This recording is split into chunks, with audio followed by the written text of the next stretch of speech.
नमस्कार, मैं स्वाति आपके अपने चैनल इंडियन मैथोलॉजिकल स्टोरीज में आप सभी का स्वागत करती हूँ। आज हम शिव पुराण की रुद्र संहिता के द्वितीय अर्थात सती खंड के 11वें अध्याय से शुरुआत करेंगे। इसमें हम सुनेंगे दक्ष की तपस्या और देवी शिवा का उन्हें वरदान देना। नारद जी ने पूछा, पूज्य पिताजी, दृढ़ता पूर्वक उत्तम व्रत का पालन करने वाले दक्ष ने तपस्या करके देवी से कौन सा वर प्राप्त किया तथा वे देवी किस प्रकार दक्ष की कन्या हुई। ब्रह्मा जी ने कहा, नारद, तुम धन्य हो। इन सभी मुनियों के साथ भक्ति पूर्वक इस प्रसंग को सुनो।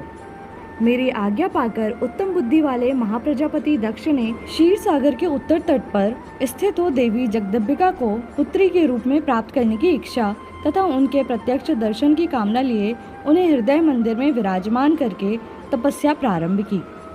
दक्ष ने मन को संयम में रखकर दृढ़ता पूर्वक कठोर व्रत का पालन करते हुए शौच, संतोष आदि नियमों से युक्त हो 3000 दिव्य वर्षों तक तप किया। वे कभी जल पीकर रहते, कभी हवा पीते और कभी सर्वथा उपवास करते थे। भोजन के नाम पर कभी सूखे पत्ते चबा लेते थे। मुनिश्रेष्ठ नारद तदंतर यम नियम आदि से युक्त हो जगदम्बिका की पूजा में लगे हुए दक्ष को देवी शिवा ने प्रत्यक्ष दर्शन दिया। जगन्मयी जगदम्बिका का प्रत्यक्ष दर्शन पाकर प्रजापति दक्ष ने अपने आप को कृतकृत्य माना। वे कालिका देवी सिंह पर आरूढ़ थीं। उनकी अंग कांति श्याम थी, मुख बड़ा ही मनोहर था। वे 4 भुजाओं से युक्त थीं और हाथों में वरद, अभय, नील कमल और खड्ग धारण किए हुई थी। उनकी मूर्ति बड़ी मनोहारिणी थी। नेत्र कुछ लाल थे। खुले हुए केश बड़े सुंदर दिखाई देते थे। उत्तम प्रभा से प्रकाशित होने वाली उस जगदम्बा को भली भांति प्रणाम करके दक्ष विचित्र वचनावलियों द्वारा उनकी स्तुति करने लगे। दक्ष ने कहा, जगदम्ब, महामाये, जगदीशे, महेश्वरी, आपको नमस्कार है। आपने कृपा करके मुझे अपने स्वरूप का दर्शन कराया है। भगवती आद्ये, मुझ पर प्रसन्न होइए। शिव रूपिणी प्रसन्न होइए। भक्त वरदायिनी प्रसन्न होइए। जगन्माये, आपको नमस्कार है। ब्रह्मा जी कहते हैं, मुने, संयत चित्त वाले दक्ष के इस प्रकार स्तुति करने पर महेश्वरी शिवा ने स्वयं ही उनके अभिप्राय को जान लिया। तो भी दक्ष से इस प्रकार कहा, दक्ष, तुम्हारी इस उत्तम भक्ति से मैं बहुत संतुष्ट हूँ। तुम अपना मनोवांछित वर मांगो। तुम्हारे लिए मुझे कुछ भी आदेय नहीं है। जगदम्बा की यह बात सुनकर प्रजापति दक्ष बहुत प्रसन्न हुए और उन शिवा को बारंबार प्रणाम करते हुए बोले। दक्ष ने कहा, जगदम्ब, महामाये, यदि आप मुझे वर देने के लिए उद्यत हैं तो मेरी बात सुनिए और प्रसन्नता पूर्वक मेरी इच्छा पूर्ण कीजिए। मेरे स्वामी जो भगवान शिव हैं, वे रुद्र नाम धारण करके ब्रह्मा जी के पुत्र रूप से अवतीर्ण हुए हैं। वे परमात्मा शिव के पूर्ण अवतार हैं, परंतु आपका कोई अवतार नहीं हुआ, फिर उनकी पत्नी कौन होगी? अतः शिवे, आप भूतल पर अवतीर्ण होकर उन महेश्वर को अपने रूप लावण्य से मोहित कीजिए। देवी, आपके सिवा दूसरी कोई स्त्री रुद्रदेव को कभी मोहित नहीं कर सकती, इसलिए आप मेरी पुत्री होकर इस समय महादेव जी की पत्नी होइए। इस प्रकार सुंदर लीला करके आप हर मोहिनी भगवान शिव को मोहित करने वाली बनिए। देवी, यही मेरे लिए वर है। यह केवल मेरे ही स्वार्थ की बात हो ऐसा नहीं सोचना चाहिए। इससे मेरे ही साथ संपूर्ण जगत का भी हित है। ब्रह्मा, विष्णु और शिव में से ब्रह्मा जी की प्रेरणा से मैं यहाँ आया हूँ। प्रजापति दक्ष का यह वचन सुनकर जगदम्बिका शिवा हंस पड़ी और मन ही मन भगवान शिव का स्मरण करके ये बोली। देवी ने कहा, तात, प्रजापति दक्ष, मैं तुम्हारी उत्तम बातों को सुनकर बहुत ही प्रसन्न हुई। मैं सत्य कहती हूँ, तुम्हारी भक्ति से अत्यंत प्रसन्न हो तो मैं संपूर्ण मनोवांछित वस्तु देने के लिए उद्यत हूँ। दक्ष, यद्यपि मैं महेश्वरी हूँ, तथापि तुम्हारी भक्ति के अधीन हो तुम्हारी पत्नी के गर्भ से तुम्हारी पुत्री के रूप में अवतीर्ण होंगी, इसमें कोई संशय नहीं है। अनद, मैं अत्यंत दुस्सह तपस्या करके ऐसा प्रयत्न करूंगी जिससे महादेव जी का वर पाकर उनकी पत्नी हो जाऊं। इसके सिवा और किसी उपाय से कार्य सिद्ध नहीं हो सकता, क्योंकि वे भगवान सदाशिव सर्वथा निर्विकार हैं, ब्रह्मा और विष्णु के भी सेव्य हैं तथा नित्य परिपूर्ण रूपी हैं। मैं सदा उनकी दासी और प्रिया हूँ। प्रत्येक जन्म में मैं नाना रूपधारी शंभु ही मेरे स्वामी होते हैं। भगवान सदाशिव अपने दिए हुए वर के प्रभाव से ब्रह्मा जी की भ्रकुटी से रुद्र रूप में अवतीर्ण हुए हैं। मैं भी उनके वर से उनकी आज्ञा के अनुसार यहाँ अवतार लूंगी। तात, अब तुम अपने घर को जाओ। इस कार्य में जो मेरी दूती अथवा सहायिका होगी उसे मैंने जान लिया है। अब शीघ्र ही मैं तुम्हारी पुत्री होकर महादेव जी की पत्नी बनूंगी। दक्ष से यह उत्तम वचन कहकर मन ही मन शिव की आज्ञा प्राप्त करके देवी शिवा ने शिव के चरणान बिंदों को चिंतन करते हुए फिर कहा, प्रजापते, परंतु मेरा एक प्रण है, उसे तुम्हें सदा मन में रखना चाहिए। मैं उस प्रण को सुना देती हूँ, तुम उसे सत्य समझो, मिथ्या ना मानो। यदि कभी मेरे प्रति तुम्हारा आदर घट जाएगा तब उसी समय मैं अपने शरीर को त्याग दूंगी, अपने स्वरूप में लीन हो जाऊंगी अथवा दूसरा शरीर धारण कर लूंगी। मेरा यह कथन सत्य है। प्रजापते, प्रत्येक सर्ग या कल्प के लिए तुम्हें यह वर दे दिया है। मैं तुम्हारी पुत्री होकर भगवान शिव की पत्नी होंगी। मुख्य प्रजापति दक्ष से ऐसा कहकर महेश्वरी शिवा उनके देखते ही देखते वहीं अंतर्ध्यान हो गई। दुर्गा जी के अंतर्ध्यान होने पर दक्ष भी अपने आश्रम को लौट गए और यह सोचकर प्रसन्न रहने लगे कि देवी शिवा मेरी पुत्री होने वाली है। इसी से 11वां और 12वां अध्याय समाप्त हुआ। 13वें अध्याय में हम सुनेंगे ब्रह्मा जी की आज्ञा से दक्ष द्वारा मैथुनी सृष्टि का आरंभ, अपने पुत्र हर्यश्वों और शवलाशवों को निवृत्ति मार्ग में भेजने के कारण दक्ष का नारद को शाप देना। ब्रह्मा जी कहते हैं, नारद, प्रजापति दक्ष अपने आश्रम पर जाकर मेरी आज्ञा पा हर्ष भरे मन से नाना प्रकार की मानसिक सृष्टि करने लगे। उस प्रजा सृष्टि को बढ़ती हुई ना देख प्रजापति दक्ष ने अपने पिता मुझ ब्रह्मा से कहा। दक्ष बोले, ब्राह्मण, तात, प्रजानाथ, प्रजा बढ़ नहीं रही है। प्रभो, मैंने जितने जीवों की सृष्टि की थी वे सब उतने ही रह गए हैं। प्रजानाथ, मैं क्या करूं? जिस उपाय से ये जीव अपने आप बढ़ने लगे वह मुझे बताइए। तद अनुसार मैं प्रजा की सृष्टि करूंगा, इसमें संशय नहीं है। ब्रह्मा जी ने कहा, तात, प्रजापति दक्ष, मेरी उत्तम बात सुनो और उसके अनुसार कार्य करो। सुरश्रेष्ठ भगवान शिव तुम्हारा कल्याण करेंगे। प्रजेश प्रजापति पंचजन की जो परम सुंदरी पुत्री असिकनी है उसे तुम पत्नी रूप से ग्रहण करो। स्त्री के साथ मैथुन धर्म का आश्रय ले तुम पुनः इस प्रजा सर्ग को बढ़ाओ। असिकनी जैसी कामिनी के गर्भ से तुम बहुत सी संतानें उत्पन्न कर सकोगे। तदंतर मैथुन धर्म से प्रजापति की उत्पत्ति करने के उद्देश्य से प्रजापति दक्ष ने मेरी आज्ञा के अनुसार पीड़न प्रजापति की पुत्री के साथ विवाह किया। अपनी पत्नी वीरिनी के गर्भ से प्रजापति दक्ष ने 10,000 पुत्र उत्पन्न किए जो हर्यश्व कहलाए। मुने, वे सब के सब पुत्र समान धर्म का आचरण करने वाले हुए। पिता की भक्ति में तत्पर रहकर वे सदा वैदिक मार्ग पर चलते रहे। एक समय पिता ने उन्हें प्रजा की सृष्टि करने का आदेश दिया। तात, तब वे सभी दक्षिणायन नामधारी पुत्र सृष्टि के उद्देश्य से तपस्या करने के लिए पश्चिम दिशा की ओर गए। वहाँ नारायण सर नामक परम पावन तीर्थ है जहाँ दिव्य सिंधु नद और समुद्र का संगम हुआ है। उस तीर्थ जल का ही निकट से स्पर्श करते उनका अंतःकरण शुद्ध एवं ज्ञान से संपन्न हो गया। उनकी आंतरिक मल राशि धुल गई और वे परमहंस धर्म में स्थित हो गए। दक्ष के वे सभी पुत्र पिता के आदेश में बंधे हुए थे, अतः मन को सुस्थिर करके प्रजा की वृद्धि के लिए वहां तप करने लगे। वे सभी सत्पुरुषों में श्रेष्ठ थे। नारद, जब तुम्हें पता लगा कि हर्यश्वगण सृष्टि के लिए तपस्या कर रहे हैं तब भगवान लक्ष्मीपति के हार्दिक अभिप्राय को जानकर तुम स्वयं उनके पास गए और आदरपूर्वक यूं बोले, दक्ष पुत्र हर्यश्वगण, तुम लोग पृथ्वी का अंत देखे बिना सृष्टि रचना करने के लिए कैसे उद्यत हो गए? ब्रह्मा जी कहते हैं, नारद, हर्यश्व आलस से दूर रहने वाले थे। वे जन्म काल से ही बड़े बुद्धिमान थे। वे सबके सब तुम्हारा उपयुक्त कथन सुनकर स्वयं उस पर विचार करने लगे। उन्होंने यह विचार किया कि जो उत्तम शास्त्र रूपी पिता के निवृत्ति परक आदेश को नहीं समझता वह केवल रज आदि गुणों पर विश्वास करने वाला पुरुष सृष्टि निर्माण का कार्य कैसे आरंभ कर सकता है। ऐसा निश्चय करके वे उत्तम बुद्धि और एक चित्त वाले दक्ष कुमार नारद को प्रणाम और उनकी परिक्रमा करके ऐसे पद पर चले गए जहाँ जाकर कोई वापस नहीं लौटता। नारद, तुम भगवान शंकर के मन हो और मुने, तुम समस्त लोकों में अकेले विचरा करते हो। तुम्हारे मन में कोई विकार नहीं है क्योंकि तुम सदा महेश्वर की मनोवृत्ति के अनुसार ही कार्य करते हो। जब बहुत समय बीत गया तब मेरे पुत्र प्रजापति दक्ष को यह पता लगा कि मेरे सभी पुत्र नारद से शिक्षा पाकर नष्ट हो गए तथा मेरे हाथ से निकल गए। इससे उन्हें बड़ा दुख हुआ। वे बार बार कहने लगे, उत्तम संतानों का पिता होना शोक का ही स्थान है, अर्थात क्योंकि श्रेष्ठ पुत्रों के बिछुड़ जाने से पिता को बड़ा कष्ट होता है। शिव की माया से मोहित होने से दक्ष को पुत्र वियोग के कारण बहुत शोक होने लगा। तब मैंने आकर अपने बेटे दक्ष को बड़े प्रेम से समझाया और सांत्वना दिया।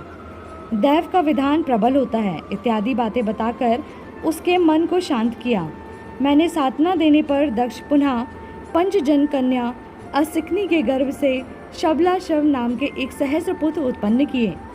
पिता का आदेश पाकर वे पुत्र भी प्रजा सृष्टि के लिए दृढ़तापूर्वक प्रतिज्ञा पालन का नियम लेकर उसी स्थान पर गए जहाँ उनके सिद्धि को प्राप्त हुए बड़े भाई गए थे। नारायण सरोवर के जल का स्पर्श होने मात्र से उनके सारे पाप नष्ट हो गए। अंतःकरण में शुद्धता आ गई और वे उत्तम व्रत के पालक सवलाश्व ब्रह्मा अर्थात प्रणव का जप करते हुए वहाँ बड़ी भारी तपस्या करने लगे। उन्हें प्रजा सृष्टि के लिए उद्यत जान तुम पुनः पहले की ही भांति ईश्वरीय गति का स्मरण करते हुए उनके पास गए और वही बात कहने लगे जो उनके भाइयों से पहले कह चुके थे। मुने, तुम्हारा दर्शन अमोघ है, इसलिए तुमने उनको भी भाइयों का ही मार्ग दिखाया। अतएव वे भाइयों के ही पद पर उधर्व गति को प्राप्त हुए। उसी समय प्रजापति दक्ष को बहुत से उत्पात दिखाई दिए। इससे मेरे पुत्र दक्ष को बड़ा विस्मय हुआ और वे मन ही मन दुखी हुए। फिर उन्होंने पूर्ववत तुम्हारी करतूत से अपने पुत्रों का नाश हुआ सुना। इससे उन्हें बड़ा आश्चर्य हुआ। वे पुत्र शोक से मूर्छित हो अत्यंत कष्ट का अनुभव करने लगे।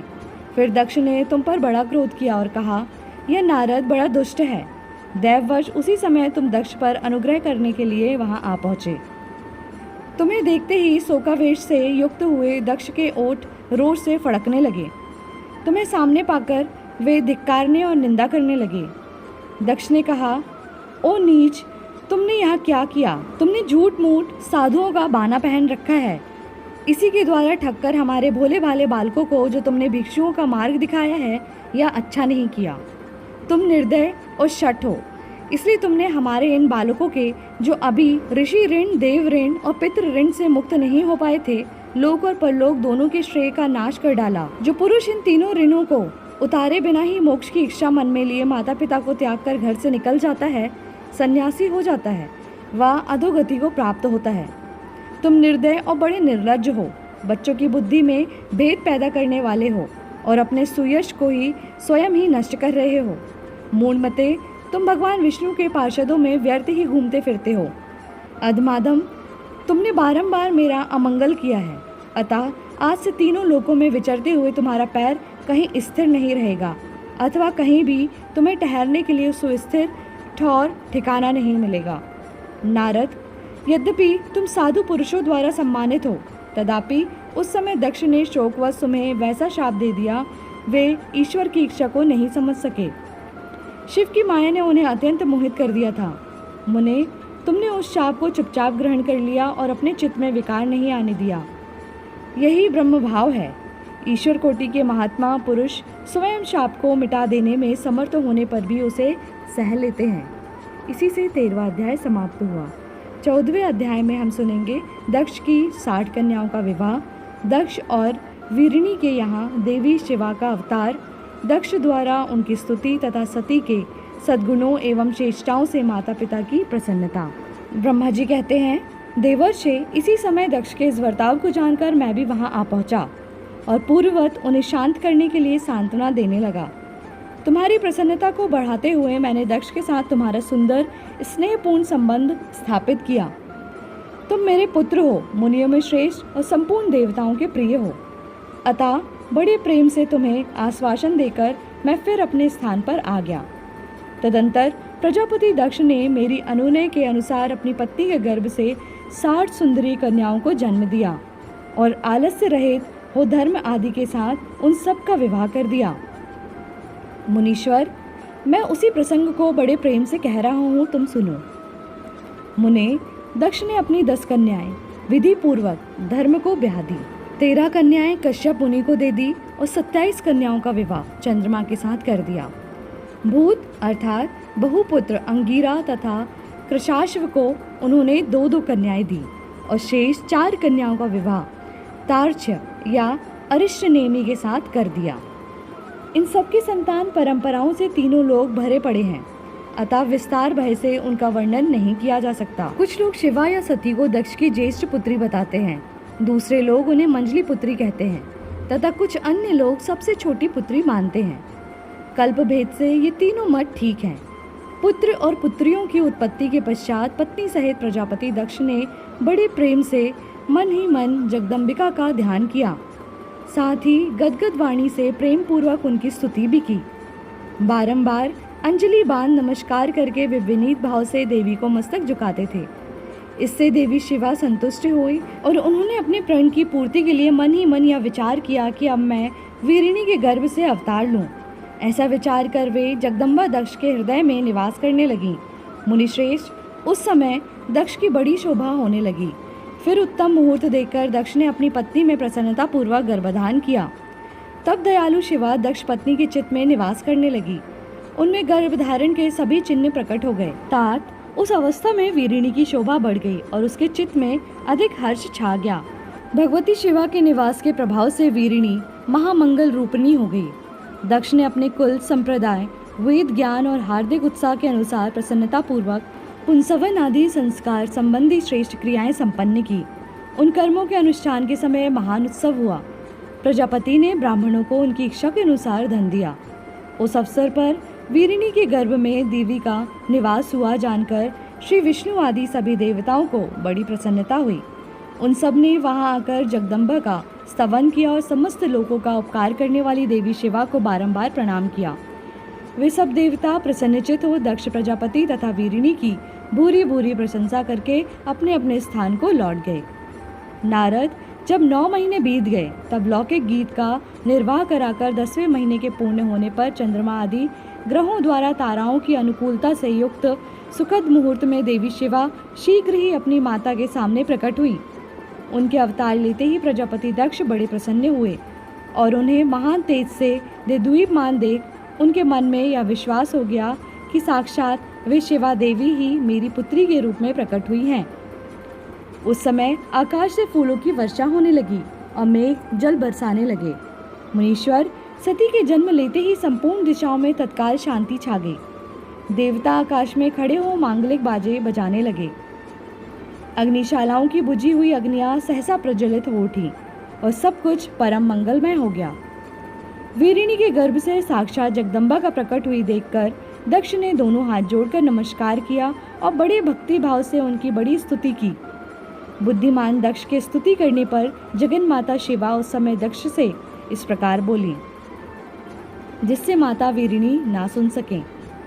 देवी बोली, प्रजापते, तुमने पहले पुत्री रूप में मुझे प्राप्त करने के लिए मेरी आराधना की थी। तुम्हारा वह मनोरथ आज सिद्ध हो गया। अब तुम उस तपस्या के फल को ग्रहण करो। उस समय दक्ष से ऐसा कहकर देवी ने अपनी माया से शिशु रूप धारण कर लिया और शैशव भाव प्रकट करती हुई वे वहां रोने लगीं। उस बालिका का रोदन सुनकर सभी स्त्रियां और दासियां बड़े वेग से प्रसन्नता पूर्वक वहां आ गईं। असिकनी की पुत्री का अलौकिक रूप देखकर उन सभी स्त्रियों को बड़ा हर्ष हुआ। नगर के सब लोग उस समय जय जयकार करने लगे। गीत और वाद्यों के साथ बड़ा भारी उत्सव होने लगा। पुत्री का मनोहर मुख देखकर सबको बड़ी ही प्रसन्नता हुई। दक्ष ने वैदिक और कुलोचित आचार का विधि पूर्वक अनुष्ठान किया, ब्राह्मणों को दान दिया और दूसरों को भी धन बांटा। सब ओर यथोचित गान और नृत्य होने लगे। भांति भांति के मंगल कृत्यों के साथ बहुत से बाजे बजने लगे। उस समय दक्ष ने समस्त सद्गुणों की सत्ता से प्रशंसित होने वाली अपनी उस पुत्री का नाम प्रसन्नता पूर्वक उमा रखा। तदंतर संसार में लोगों की ओर से उसके और भी नाम प्रचलित किए गए, जो सबके सब महान मंगलदायक तथा विशेषतः समस्त दुखों का नाश करने वाले हैं। वीरिणी और महात्मा दक्ष अपनी पुत्री का पालन करने लगे तथा वह शुक्ल पक्ष की चंद्रकला के समान दिनों दिन बढ़ने लगी। द्विश्रेष्ठ, बाल्यावस्था में भी वह समस्त उत्तमोत्तम गुण उसमें उसी तरह प्रवेश करने लगे जैसे शुक्ल पक्ष के बाल चंद्रमा में भी समस्त मनोहारिणी कलाएं प्रविष्ट हो जाती हैं।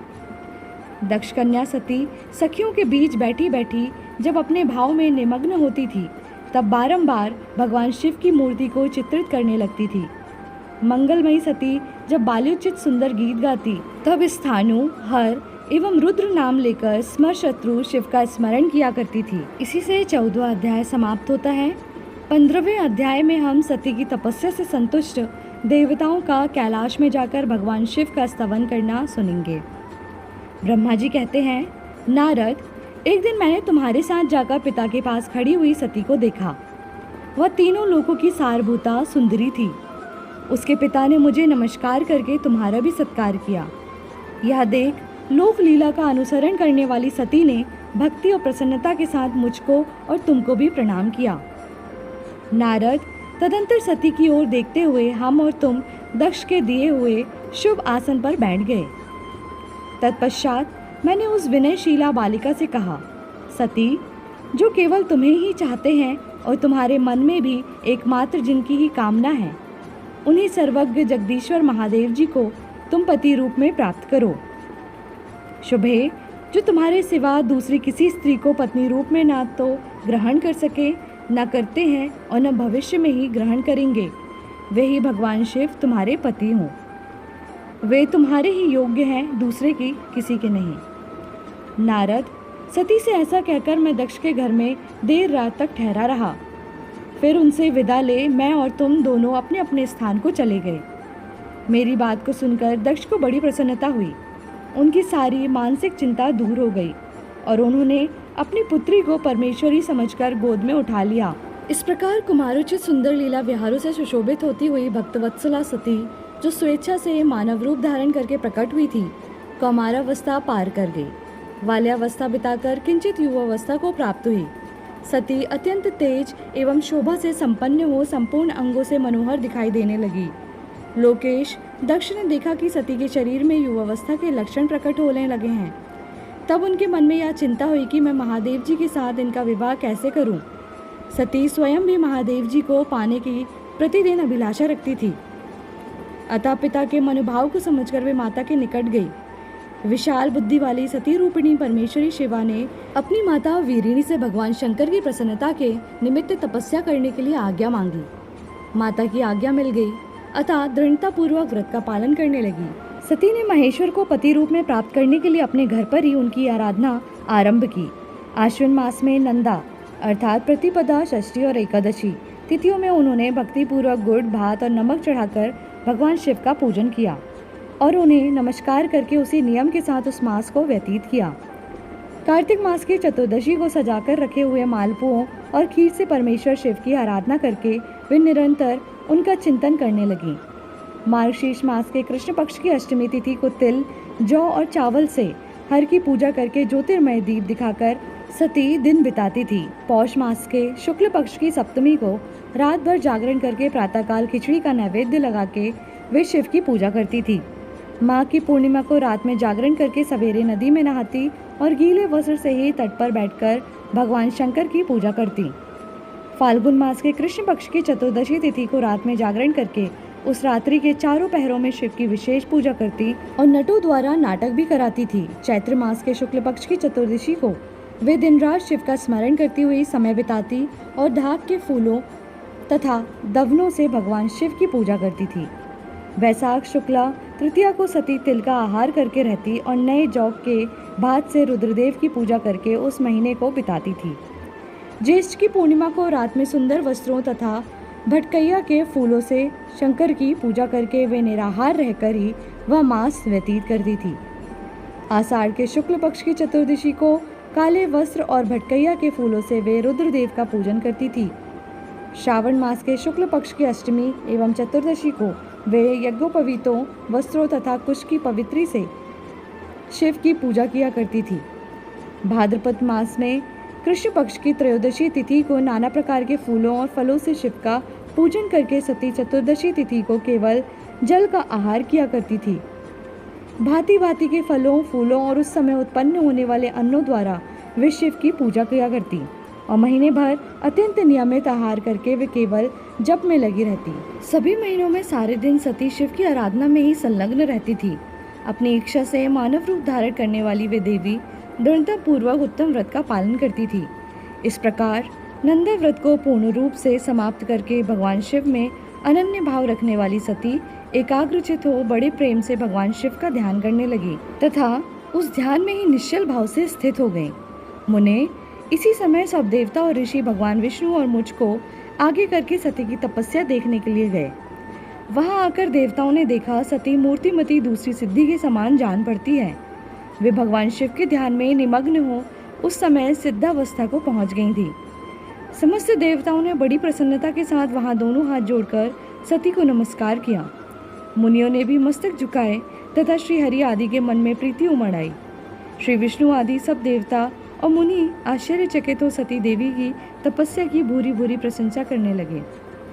फिर देवी को प्रणाम करके वे देवता और मुनि तुरंत ही गिरिश्रेष्ठ कैलाश को गए, जो भगवान शिव को बहुत ही प्रिय है।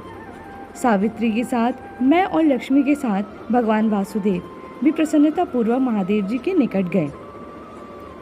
वहां जाकर भगवान शिव को देखते ही बड़े वेग से प्रणाम करके सब देवताओं ने दोनों हाथ जोड़ विनीत भाव से नाना प्रकार के स्रोतों द्वारा उनकी स्तुति करके अंत में कहा, प्रभो, आपकी सत्व, रज और तम नामक 3 शक्तियां हैं। उनके राग आदि वेग असह्य हैं। वेदत्रयी अथवा लोकत्रयी आपका स्वरूप है। आप शरणागतों के पालक हैं तथा आपकी शक्ति बहुत बड़ी है, उसकी कहीं कोई सीमा नहीं है। आपको नमस्कार है। दुर्गापते, जिनकी इंद्रियां दुष्ट हैं, वश में नहीं हो पाती, उनके लिए आपकी प्राप्ति का कोई मार्ग सुलभ नहीं है। आप सदा भक्तों के उद्धार में तत्पर रहते हैं। आपका तेज छिपा हुआ है। आपको नमस्कार है। आपकी माया शक्ति रूपा जो अहम बुद्धि है, उससे आत्मा का स्वरूप ढका हुआ है। अतएव यह मूढ़ बुद्धि जीव अपने स्वरूप को नहीं जान पाता। आपकी महिमा का पार पाना अत्यंत कठिन ही नहीं, सर्वथा असंभव है। हम आज महाप्रभु को मस्तक झुकाते हैं।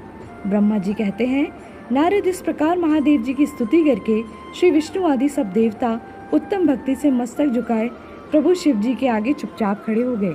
इसी से 15वां अध्याय समाप्त होता है। 16वें अध्याय में हम सुनेंगे ब्रह्मा जी का रुद्रदेव से सती के साथ विवाह करने का अनुरोध, श्री विष्णु द्वारा अनुमोदन और श्री रुद्र की इसके लिए स्वीकृति। ब्रह्मा जी कहते हैं, श्री विष्णु आदि देवताओं द्वारा की हुई उस स्तुति को सुनकर सबकी उत्पत्ति के हेतुभूत भगवान शंकर बड़े प्रसन्न हुए और जोर जोर से हंसने लगे।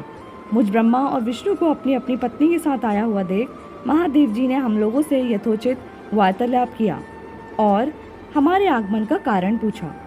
रुद्र बोले, हे हरे, हे विधे तथा हे देवताओं और महर्षियों, आज निर्भय होकर यहाँ अपने आने का ठीक ठीक कारण बताओ। तुम लोग किस लिए यहाँ आए हो और कौन सा कार्य आ पड़ा, वह सब मैं सुनना चाहता हूँ, क्योंकि तुम्हारे द्वारा की गई स्तुति से मेरा मन बहुत प्रसन्न है।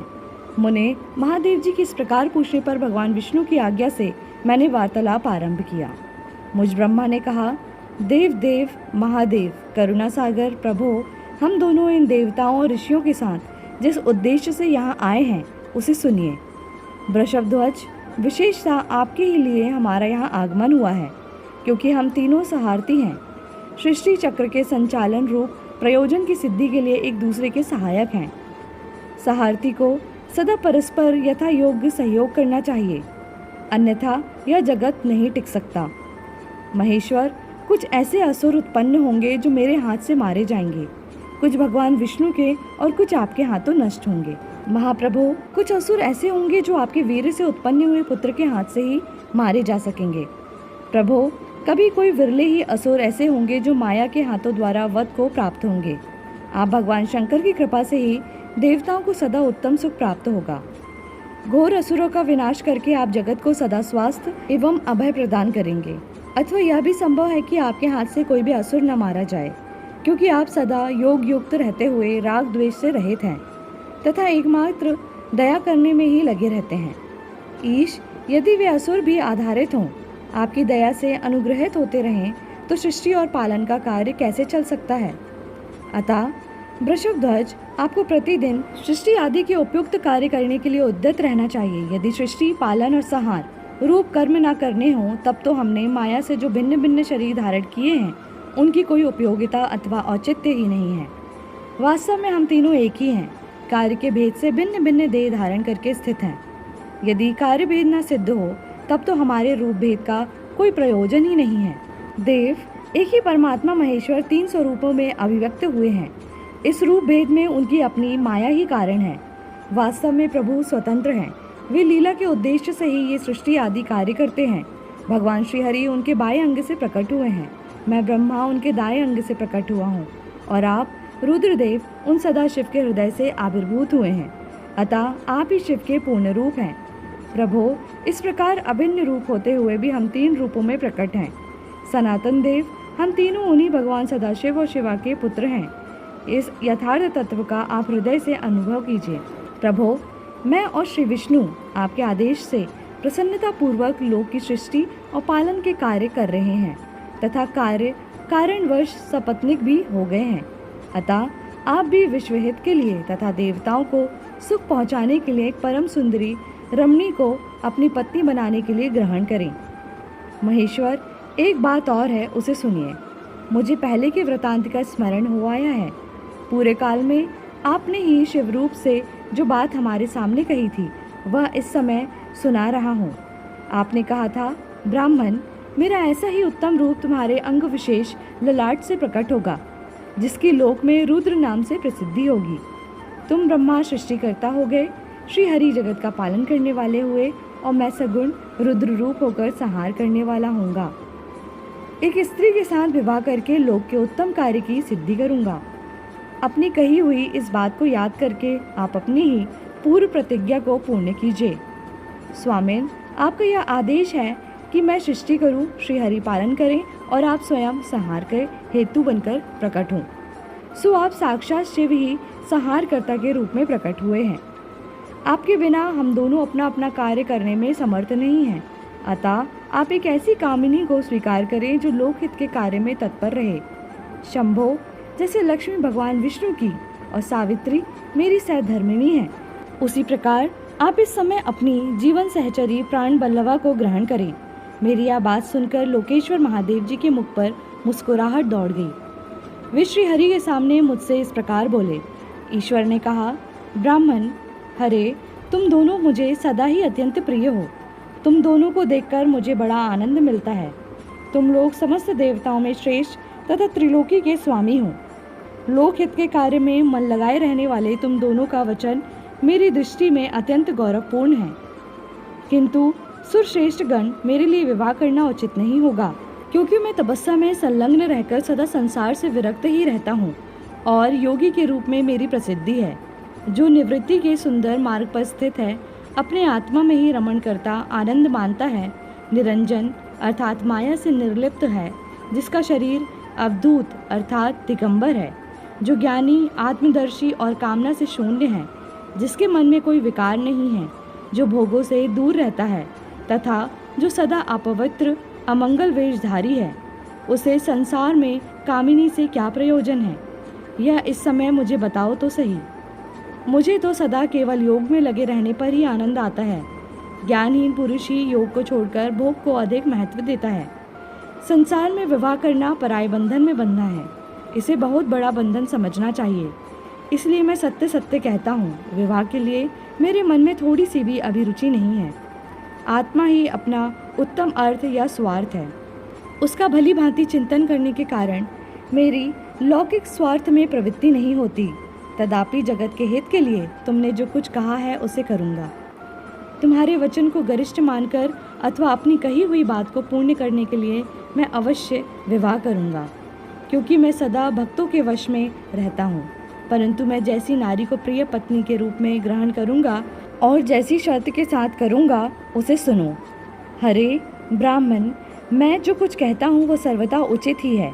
जो नारी मेरे तेज को विभागपूर्वक ग्रहण कर सके, जो योगिनी तथा इच्छानुसार रूप धारण करने वाली हो, उसी को तुम पत्नी बनाने के लिए मुझे बताओ। जब मैं योग में तत्पर रहूं, तब उसे भी योगिनी बनकर रहना होगा, और जब मैं कामसक्त हूँ तब उसे भी कामिनी के रूप में मेरे पास रहना होगा। वेद वेदता विद्यमान जिन्हें अविनाशी बतलाते हैं, उन ज्योति स्वरूप सनातन शिव का मैं सदा चिंतन करता हूँ और करता रहूँगा। ब्राह्मण, उन सदाशिव के चिंतन में जब मैं ना लगा हूँ, तभी उस भामिनी के साथ मैं समागम कर सकता हूँ। जो मेरे शिव चिंतन में विघ्न डालने वाली होगी, वह जीवित नहीं रह सकती। उसे अपने जीवन से हाथ धोना पड़ेगा। तुम विष्णु और मैं तीनों ही ब्रह्म स्वरूप शिव के अंशभूत हैं। अतः महाभागगण हमारे लिए उनका निरंतर चिंतन करना ही उचित है। कमलासन, उनके चिंतन के लिए मैं बिना विवाह के भी रह लूँगा, किंतु उनका चिंतन छोड़कर विवाह नहीं करूँगा। अतः तुम मुझे ऐसी पत्नी प्रदान करो जो सदा मेरे कर्म के अनुकूल चल सके। ब्राह्मण, उसमें भी मेरी एक और शर्त है, उसे तुम सुनो।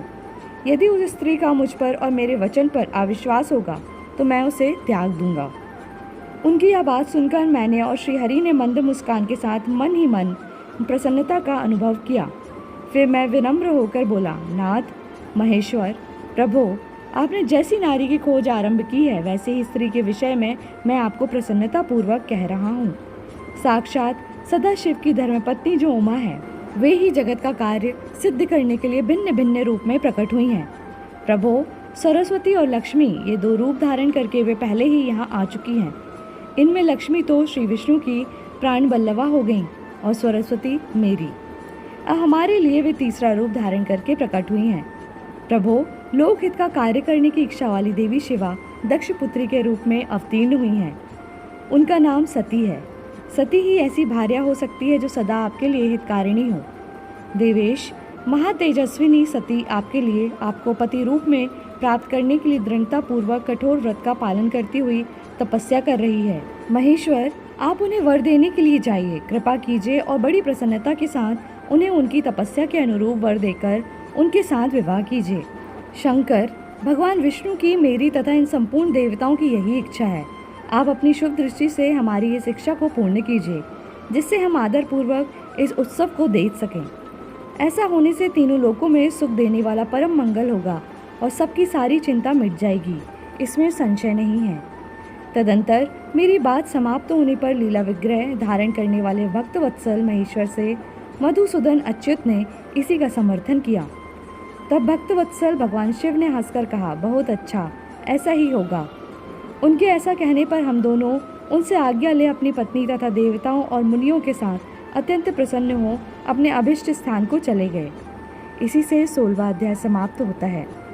17वें अध्याय में हम सुनेंगे सती को शिव से वर की प्राप्ति तथा भगवान शिव का ब्रह्मा जी को दक्ष के पास भेजकर सती का वरण करना। ब्रह्मा जी कहते हैं, मुनि, उधर सती ने अश्विन मास के शुक्ल पक्ष की अष्टमी तिथि को उपवास करके भक्ति भाव से सर्वेश्वर शिव का पूजन किया।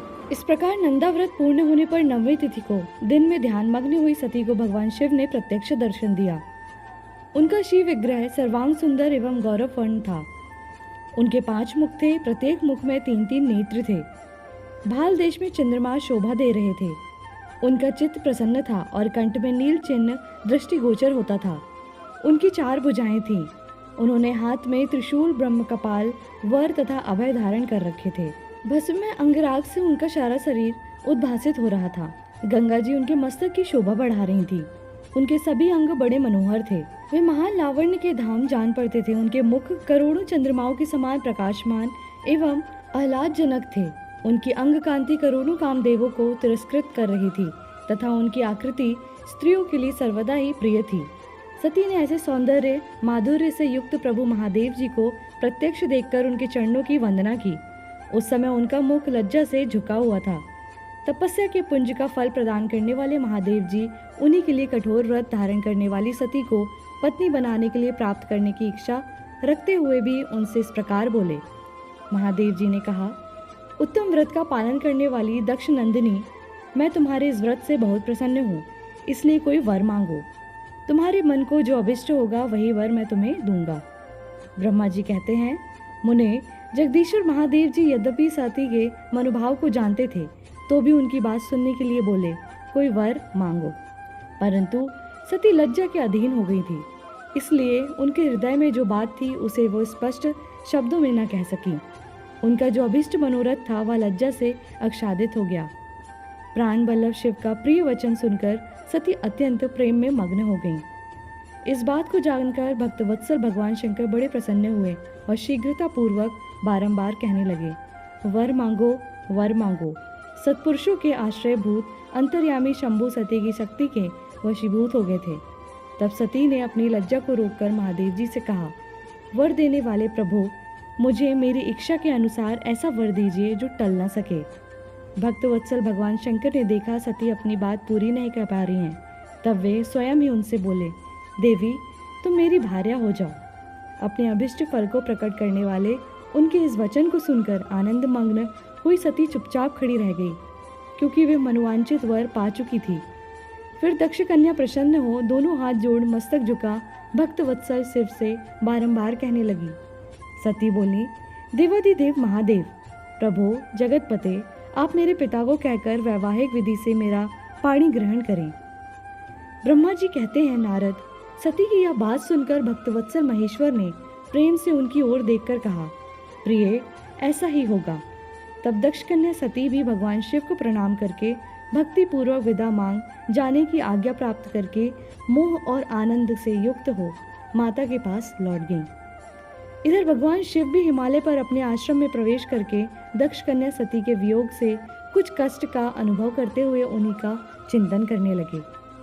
देवर्षि फिर मन को एकाग्र करके लौकिक गति का आश्रय ले भगवान शंकर ने मन ही मन मेरा स्मरण किया।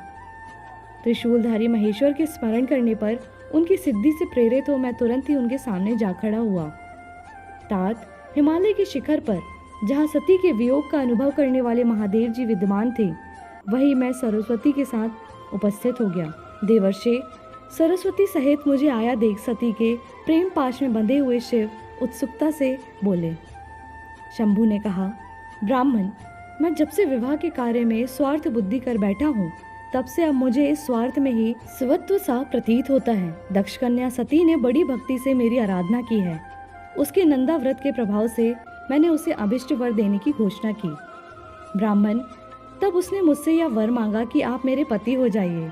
यह सुनकर सर्वथा संतुष्ट हो मैंने भी कह दिया कि तुम मेरी पत्नी हो जाओ। तब दाक्षायणी सती मुझसे बोली, जगतपते, आप मेरे पिता को सूचित करके वैवाहिक विधि से मुझे ग्रहण करें। ब्राह्मण, उसकी भक्ति से संतोष होने के कारण मैंने उसका वह अनुरोध भी स्वीकार कर लिया। विदातः तब सती अपनी माता के घर चली गई और मैं यहाँ चला आया। इसलिए अब तुम मेरी आज्ञा से दक्ष के घर जाओ और ऐसा यत्न करो जिससे प्रजापति दक्ष शीघ्र ही मुझे अपनी कन्या का दान कर दें। उनकी इस प्रकार आज्ञा देने पर मैं कृतकृत्य और प्रसन्न हो गया तथा उन भक्तवत्सल विश्वनाथ से इस प्रकार बोला।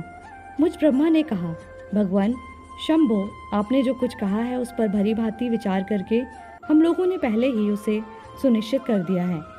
वृषभध्वज, इसमें मुख्यतः देवताओं का और मेरा भी स्वार्थ है। दक्ष स्वयं ही आपको अपनी पुत्री प्रदान करेंगे, किंतु आपकी आज्ञा से मैं भी उनके सामने आपका संदेश कह दूंगा। सर्वेश्वर महाप्रभु महादेव जी से ऐसा कहकर मैं अत्यंत वेगशाली रथ के द्वारा दक्ष के घर पहुंचा। नारद जी ने पूछा, वक्ताओं में श्रेष्ठ महाभाग विधाता, बताइए, जब सती घर पर लौटकर आई तब दक्ष ने उनके लिए क्या किया? ब्रह्मा जी ने कहा, तपस्या करके मनोवांछित पर पाकर सती जब घर को लौटी तब वह उन्होंने माता पिता को प्रणाम किया। सती ने अपनी सखी के द्वारा माता पिता को तपस्या संबंधी सब समाचार कहलवाया। सखी ने यह भी सूचित किया कि सती को महेश्वर से वर की प्राप्ति हुई है। वे सती की भक्ति से बहुत संतुष्ट हुए हैं। सखी के मुंह से सारा वृतांत सुनकर माता पिता को बड़ा आनंद प्राप्त हुआ और उन्होंने महान उत्सव किया। उदार चेता दक्ष और महामनस्विनी वीरिणी ने ब्राह्मणों को उनकी इच्छा के अनुसार द्रव्य दिया तथा अन्य अन्य अंधों और दीनों को भी धन बांटा। प्रसन्नता बढ़ाने वाली अपनी पुत्री को हृदय से लगाकर माता वीरिणी ने उसका मस्तक सूंघा और आनंद मग्न होकर उसकी बारंबार प्रशंसा की। तदंतर कुछ काल व्यतीत होने पर धर्मज्ञों में श्रेष्ठ दक्ष इस चिंता में पड़े कि मैं अपनी इस पुत्री का विवाह भगवान शंकर के साथ किस तरह करूं। महादेव जी प्रसन्न होकर आए थे, पर वे तो चले गए। अब मेरी पुत्री के लिए वे फिर कैसे यहाँ आएंगे? यदि किसी को शीघ्र ही भगवान शिव के निकट भेजा जाए तो वो यह भी उचित नहीं जान पड़ता, क्योंकि यदि वे इस तरह अनुरोध करने पर भी मेरी पुत्री को ग्रहण न करें तो मेरी याचना निष्फल हो जाएगी। इस प्रकार की चिंता में पड़े हुए प्रजापति दक्ष के सामने मैं सरस्वती के साथ सहसा उपस्थित हुआ। मुझ पिता को आया देख दक्ष प्रणाम करके विनीत भाव से खड़े हो गए। उन्होंने मुझ स्वयंभू को यथायोग्य आसन दिया। तदंतर दक्ष ने जब मेरे आने का कारण पूछा तब मैंने सब बातें बताकर उनसे कहा, प्रजापते, भगवान शंकर ने तुम्हारी पुत्री को प्राप्त करने के लिए निश्चय ही मुझे तुम्हारे पास भेजा है। इस विषय में जो श्रेष्ठ कृत्य हो उसका निश्चय करो। जैसे सती ने नाना प्रकार के भावों से तथा सात्विक व्रत के द्वारा भगवान शिव की आराधना की है, उसी तरह वे भी सती की आराधना करते हैं। इसलिए दक्ष, भगवान शिव के लिए ही संकल्पित एवं प्रकट हुई अपनी इस पुत्री को तुम अविलंब उनकी सेवा में सौंप दो। इससे तुम कृतकृत्य हो जाओगे। मैं नारद के साथ जाकर उन्हें तुम्हारे घर ले आऊंगा। फिर तुम उन्हीं के लिए उत्पन्न हुई अपनी यह पुत्री उनके हाथ में दे दो। ब्रह्मा जी कहते हैं, नारद, मेरी यह बात सुनकर मेरे पुत्र दक्ष को बड़ा हर्ष हुआ। वे अत्यंत प्रसन्न होकर बोले, पिताजी, ऐसा ही होगा। मुने, तब मैं अत्यंत हर्षित हो वहां से उस स्थान को लौटा जहां लोक कल्याण में तत्पर रहने वाले भगवान शिव बड़ी उत्सुकता से मेरी प्रतीक्षा कर रहे थे। नारद, मेरे लौट आने पर स्त्री और पुत्री सहित प्रजापति दक्ष भी पूर्ण काम हो गए। वे इतने संतुष्ट हुए मानो अमृत पीकर अघा गए हों। इसी से 17वां अध्याय समाप्त होता है। 18वें अध्याय में हम सुनेंगे ब्रह्मा जी से दक्ष की अनुपत्ति पाकर देवताओं और मुनियों सहित भगवान शिव का दक्ष के घर जाना, दक्ष द्वारा सबका सत्कार तथा सती और शिव का विवाह। ब्रह्मा जी कहते हैं, नारद, तदंतर मैं हिमालय के कैलाश शिखर पर रहने वाले परमेश्वर महादेव शिव को लाने के लिए प्रसन्नता पूर्वक उनके पास गया और उनसे इस प्रकार बोला, वृषभध्वज, सती के लिए मेरे पुत्र दक्ष ने जो बात कही है उसे सुनिए और जिस कार्य को वे अपने लिए असाध्य मानते थे उसे सिद्ध हुआ ही समझिए। दक्ष ने कहा है कि मेरी अपनी पुत्री भगवान शिव के ही हाथ में दूंगा, क्योंकि उन्हीं के लिए यह उत्पन्न हुई है।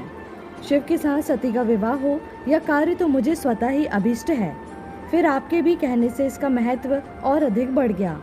मेरी पुत्री ने स्वयं इसी उद्देश्य से भगवान शिव की आराधना की है और इस समय शिव जी भी मुझसे इसी के विषय में अन्वेषण अर्थात पूछताछ कर रहे हैं। इसलिए मुझे अपनी कन्या अवश्य ही भगवान शिव के हाथ में देनी है। विधातः वे भगवान शंकर शुभ लग्न और शुभ मुहूर्त में यहाँ पधारें। उस समय मैं उन्हें शिक्षा के तौर पर अपनी यह पुत्री दे दूंगा। वृषभध्वज, मुझसे दक्ष ने ऐसी बात कही है, अतः आप शुभ मुहूर्त में उनके घर चलिए और सती को ले आइए। मुने, मेरी यह बात सुनकर भक्तवत्सल रुद्र लौकिक गति का आश्रय ले हंसते हुए मुझसे बोले, संसार की सृष्टि करने वाले ब्रह्मा जी, मैं तुम्हारे और नारद के साथ ही दक्ष के घर चलूंगा। अतः नारद का स्मरण करो। अपने मारीची आदि मानस पुत्रों को भी बुला लो। विधे, मैं उन सबके साथ दक्ष के निवास स्थान पर चलूंगा। मेरे पार्षद भी मेरे साथ रहेंगे।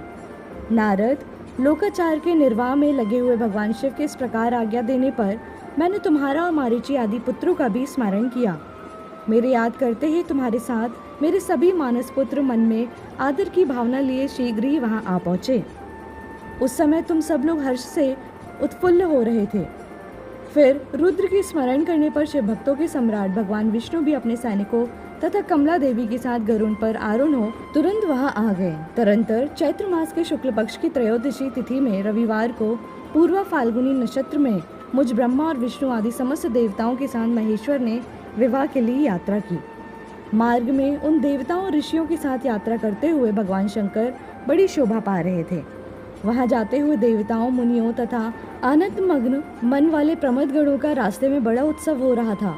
भगवान शिव की इच्छा से वृषभ, व्याघ्र, सर्प, जटा और चंद्रकला आदि सब के सब उनके लिए यथा योग्य आभूषण बन गए। तदंतर वेग से चलने वाले बलवान बलिवर्द नंदिकेश्वर पर आरूढ़ हुए महादेव जी श्री विष्णु आदि देवताओं को साथ लिए क्षण भर में प्रसन्नता पूर्वक दक्ष के घर जा पहुंचे। वहां विनीत चित्त वाले प्रजापति दक्ष समस्त आत्मीनी जनों के साथ भगवान शिव की अगवानी के लिए उनके सामने आए। उस समय उनके समस्त अंगों में हर्ष जनित रोमांच हो गया था। स्वयं दक्ष ने अपने द्वार पर आए हुए समस्त देवताओं का सत्कार किया। वे सब लोग श्रेष्ठ शिव को बिठाकर उनके पार्श्व भाग में स्वयं भी मुनियों के साथ क्रमशः बैठ गए। इसके बाद दक्ष ने मुनियों सहित समस्त देवताओं की परिक्रमा की और उन सबके साथ भगवान शिव को घर के भीतर ले आए। उस समय दक्ष के मन में बड़ी प्रसन्नता थी।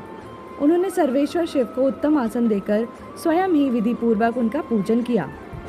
तत्पश्चात श्री विष्णु का, मेरा, ब्राह्मणों का, देवताओं का और समस्त शिवगणों का भी यथोचित विधि से उत्तम भक्ति भाव के साथ पूजन किया। इस तरह पूजनीय पुरुषों तथा अन्य लोगों सहित उन सबका यथोचित आदर सत्कार करके दक्ष ने मेरे मानस पुत्र मारीची और मुनियों के साथ आवश्यक सलाह की। इसके बाद मेरे पुत्र दक्ष ने मुझ पिता से मेरे चरणों में प्रणाम करके प्रसन्नता पूर्वक कहा, प्रभो, आप ही वैवाहिक कार्य कराएं। तब मैं भी हर्ष भरे हृदय से बहुत अच्छा कहकर उठा और वह सारा कार्य कराने लगा। तदंतर ग्रहों के बल से युक्त शुभ लग्न और मुहूर्त में दक्ष ने हर्षपूर्वक अपनी पुत्री सती का हाथ भगवान शंकर के हाथ में दे दिया। उस समय हर्ष से भरे हुए भगवान वृषभध्वज ने भी वैवाहिक विधि से सुंदरी दक्ष कन्या का पाणी ग्रहण किया। फिर मैंने, श्री हरि ने, तुम तथा अन्य मुनियों ने, देवताओं और प्रमद गणों ने भगवान शिव को प्रणाम किया और सबने नाना प्रकार की स्तुतियों द्वारा उन्हें संतुष्ट किया। उस समय नाच गान के साथ महान उत्सव मनाया गया। समस्त देवताओं और मुनियों को बड़ा आनंद प्राप्त हुआ। भगवान शिव के लिए कन्यादान करके मेरे पुत्र दक्ष कृतार्थ हो गए। शिवा और शिव प्रसन्न हुए तथा सारा संसार मंगल का निकेतन बन गया। इसी से 18वां अध्याय समाप्त होता है। 19वें अध्याय में हम सुनेंगे सती और शिव के द्वारा अग्नि की परिक्रमा, श्री हरि द्वारा शिव तत्व का वर्णन, शिव का ब्रह्मा जी को दिए हुए वर के अनुसार वेदी पर सदा के लिए अवस्थान तथा शिव और सती का विदा हो कैलाश पर जाना। ब्रह्मा जी कहते हैं, नारद, कन्यादान करके दक्ष ने भगवान शंकर को नाना प्रकार की वस्तुएं दहेज में दी। यह सब करके वे बड़े प्रसन्न हुए। फिर उन्होंने ब्राह्मणों को भी नाना प्रकार के धन बांटे। तत्पश्चात लक्ष्मी सहित भगवान विष्णु शंभु के पास आ गए और हाथ जोड़कर खड़े हुए और यो बोले, देव देव महादेव, दया सागर, प्रभो, तात, आप संपूर्ण जगत के पिता हैं और सती देवी सबकी माता हैं। आप दोनों सत्पुरुषों के कल्याण तथा दुष्टों के दमन के लिए सदा लीला पूर्वक अवतार ग्रहण करते हैं। यह सनातन श्रुति का कथन है। आप चिकने नील अंजन के समान शोभा वाली सती के साथ जिस प्रकार शोभा पा रहे हैं, मैं उससे उल्टे लक्ष्मी के साथ शोभा पा रहा हूँ। अर्थात सती नील वर्णा तथा आप गौरव वर्ण हैं। उससे उल्टे मैं नील वर्ण तथा लक्ष्मी गौर वर्णा है। नारद, मैं देवी सती के पास आकर ग्रह सूत्रोक्त विधि से विस्तार पूर्वक सारा अग्नि कार्य कराने लगा। मुझ आचार्य तथा ब्राह्मणों की आज्ञा से शिवा और शिव ने बड़े ही हर्ष के साथ विधि पूर्वक अग्नि की परिक्रमा की। उस समय वहाँ बड़ा अद्भुत उत्सव मनाया गया। गाने बाजे और नृत्य के साथ होने वाले वह उत्सव सबको बड़ा सुखद जान पड़ा। तदंतर भगवान विष्णु बोले, सदाशिव, मैं आपकी आज्ञा से यहाँ शिव तत्व का वर्णन करता हूँ। समस्त देवता तथा दूसरे दूसरे मुनि अपने मन को एकाग्र करके इस विषय को सुने। भगवान, आप प्रधान और अप्रधान अर्थात प्रकृति और उससे अतीत हैं। आपके अनेक भाग हैं, फिर भी आप भाग रहित हैं। ज्योतिर्मय स्वरूप वाले आप परमेश्वर के ही हम तीनों देवता अंश हैं। आप कौन, मैं कौन और ब्रह्मा कौन है? आप परमात्मा के ही ये तीन अंश हैं जो सृष्टि, पालन और संहार करने के कारण एक दूसरे से भिन्न प्रतीत होते हैं। आप अपने स्वरूप का चिंतन कीजिए। आपने स्वयं ही लीलापूर्वक शरीर धारण किया है। आप निर्गुण ब्रह्म रूप से एक हैं। आप ही सगुण ब्रह्म हैं और हम ब्रह्मा, विष्णु तथा रुद्र तीनों आपके अंश हैं। जैसे एक ही शरीर के भिन्न भिन्न अवयव मस्तक, ग्रीवा आदि नाम धारण करते हैं, तथापि उस शरीर से वे भिन्न नहीं हैं। उसी प्रकार हम तीनों अंश आप परमेश्वर के ही अंग हैं, जो ज्योतिर्मय आकाश के समान सर्वव्यापी एवं निर्लेप स्वयं ही अपना धाम, पुराण, कूटस्थ, अव्यक्त, अनंत, नित्य तथा दीर्घ आदि विशेषणों से रहित निर्विशेष ब्रह्म है। वही आप शिव हैं। अतः आप ही सब कुछ हैं। ब्रह्मा जी कहते हैं, मुनीश्वर, भगवान विष्णु की यह बात सुनकर महादेव जी बड़े प्रसन्न हुए। तदंतर उस विवाह यज्ञ के स्वामी अर्थात यजमान परमेश्वर शिव प्रसन्न हो लौकिकी गति का आश्रय ले हाथ जोड़कर खड़े हुए मुझे ब्रह्मा से प्रेम पूर्वक बोले। शिव ने कहा, ब्राह्मण, आपने सारा वैवाहिक कार्य अच्छी तरह संपन्न करा दिया। अब मैं प्रसन्न हूँ। आप मेरे आचार्य हैं। बताइए आपको क्या दक्षिणा दूँ? सूर्यज्येष्ठ, आप उस दक्षिणा को मांगिए। महाभाग, यदि वह अत्यंत दुर्लभ हो तो भी उसे शीघ्र कहिए।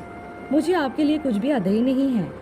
मुने भगवान शंकर का यह वचन सुनकर हाथ जोड़ विनीत चित्त से उन्हें बारंबार प्रणाम करके बोले, देवेश, यदि आप प्रसन्न हो और महेश्वर, यदि मैं वर पाने के योग्य हूँ तो प्रसन्नता पूर्वक जो बात कहता हूँ उसे आप पूर्ण कीजिए। महादेव, आप इसी रूप में इस वेदी पर सदा विराजमान रहें, जिससे आपके दर्शन से मनुष्य के पाप धुल जाएं। चंद्रशेखर, आपका सानिध्य होने से मैं इस वेदी के समीप आश्रम बनाकर तपस्या करूं, यह मेरी अभिलाषा है। चैत्र के शुक्ल पक्ष की त्रयोदशी को पूर्वा फाल्गुनी नक्षत्र में रविवार के दिन इस भूतल पर जो मनुष्य भक्ति भाव से आपका दर्शन करे, उसके सारे पाप तत्काल नष्ट हो जाएं। विपुल पुण्य की वृद्धि हो और समस्त रोगों का सर्वदा नाश हो जाए। जो नारी दुर्भगा, वंध्या, कानी अथवा रूपहीना हो, वह भी आपके दर्शन मात्र से ही अवश्य निर्दोष हो जाए। मेरी यह बात उनकी आत्मा को सुख देने वाली थी। इसे सुनकर भगवान शिव ने प्रसन्नचित्त से कहा, विधाता, ऐसा ही होगा। मैं तुम्हारे कहने से संपूर्ण जगत के हित के लिए अपनी पत्नी सती के साथ इस वेदी पर सुस्थिर भाव से स्थित रहूंगा।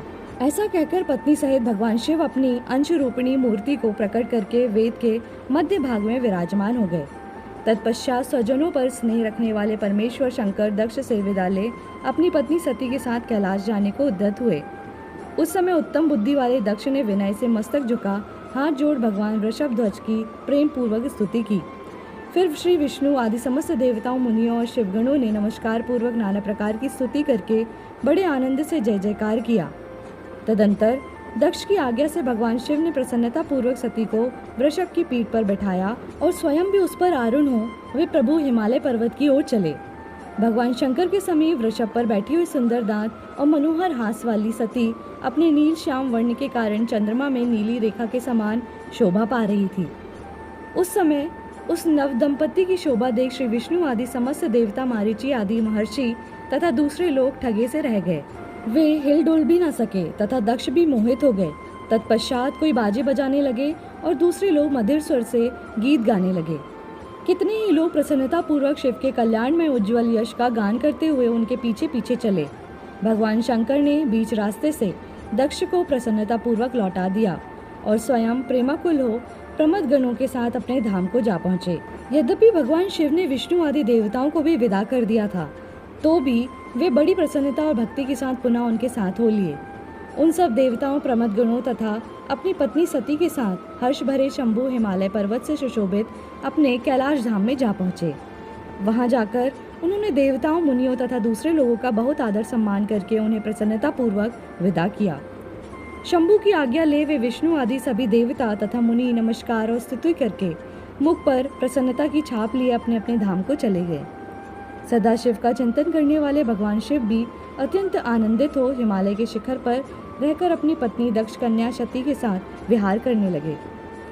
सूत जी कहते हैं, मुनियों, पूर्व काल में स्वयंभू मनवंतर में भगवान शंकर और सती का जिस प्रकार विवाह हुआ वह सारा प्रसंग मैंने तुमसे कह दिया।